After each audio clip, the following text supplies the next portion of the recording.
ବର୍ତ୍ତମାନ ସରକାର ନିଷ୍ପତ୍ତି ନେଇଛନ୍ତି ଗୁଟଖା ସବୁ ବ୍ୟାନ୍ କରିବା ପାଇଁ। ଆପଣ ସେଥିରେ କଣ ପ୍ରତିକ୍ରିୟା ରଖିବେ?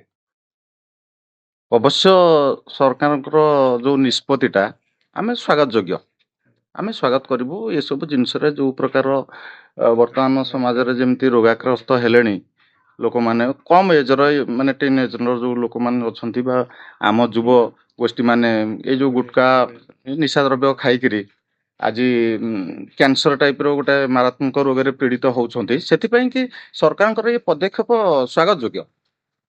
ମୁଁ କହିବିନି ଯେ ସରକାର ଭୁଲ ନିଷ୍ପତ୍ତି ନେଉଛନ୍ତି ବୋଲି, କିନ୍ତୁ ତା ଭିତରେ ଆଜ୍ଞା ଗୋଟେ ଦେଖନ୍ତୁ, ଏଇ ଗୋଟେ ଦୋକାନୀ ଯାହା ଯେତିକି ତାର ମାନେ ରୋଜଗାର, ସେ ତାର କୁଟୁମ୍ବ ଚଳଉଛି, ପିଲା ଛୁଆ ଚଳଉଛି, ପାଠ ପଢଉଛି, ଭଲ ମନ୍ଦ କରୁଛି, ସେଥିରେ ପାନ ମସଲା ଠାରୁ ଲଗେଇକିରି ଅନ୍ୟାନ୍ୟ ଜିନିଷ ଅଛି।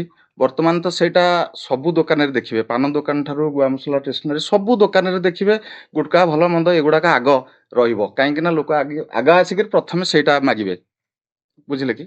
କିନ୍ତୁ କଥା ହଉଛି କଣ, ଇଏ ଛୋଟକାଟିଆ ଦୋକାନୀ ଉପରେ ଯୋଉ ପ୍ରହାର ହଉଛି, ତାଙ୍କ ବ୍ୟବସାୟରେ ଯୋଉ ପ୍ରକାର କ୍ଷତି ହଉଛି, ତେଣୁକରି ସେଥି ନେଇକରି ସରକାରଙ୍କୁ ବରଂ ଆମେ ଅନୁରୋଧ କରିବୁ, ସେ ପ୍ରଥମେ ଏଇ ଯୋଉ କମ୍ପାନୀ ମାନେ ସବୁ ଖୋଲିକରି ଯୋଉ ମାର୍କେଟକୁ ପ୍ରଡକ୍ଟ ଦଉଛନ୍ତି, ଆଗ ସେଇଟାକୁ ବ୍ୟାନ୍ କରନ୍ତୁ। ସେଇଟା ତ ବ୍ୟାନ୍ ହେଲେ ଅଟୋମେଟିକ ଦୋକାନୀଙ୍କର ସବୁ ବନ୍ଦ ହେଇଯିବ, ଜିନିଷ ଆସିବନି, ଲୋକ ଜାଣିବେ ଏଇଟା ତ ବ୍ୟାନ୍ ହେଇଗଲା, ବନ୍ଦ ହେଇଗଲା, ଆଉ ଆମେ ଆକୁ ଖାଇବା ଛାଡିଦବା କି ଅନ୍ୟ କଣ ସାଧା ଜିନିଷ ଉପରେ ଚାଲିବା, ଯାହା କରିବା ଭଲ ମନ୍ଦ କରିବା। କିନ୍ତୁ ସରକାରଙ୍କ ନିଷ୍ପତ୍ତି ଠିକ, କିନ୍ତୁ ବର୍ତ୍ତମାନ ଏଇ ଛୋଟକାଟିଆ ବ୍ୟବସାୟୀ ମାନେ ମରିଯିବେ। ପାନ ଦୋକାନୀ ଭଲ ମନ୍ଦ ଏମାନେ ସବୁ କେମିତି ଚଳିବେ? ଯୋଉମାନେ ଛୋଟ ଛୋଟ ଦୋକାନ ଟିଏ କରିକିରି ରାସ୍ତା କଡରେ ହଉ ବା ଗାଁ ମୁଣ୍ଡରେ ହଉ ତାଙ୍କ ଗୁଜୁରାଣ ମେଣ୍ଟଉଛନ୍ତି, ସେମାନେ ବଞ୍ଚିବେ କେମିତି? ତାଙ୍କ ପାଇଁ କି କଣ ସରକାର ନିଷ୍ପତ୍ତି ନଉଛନ୍ତି?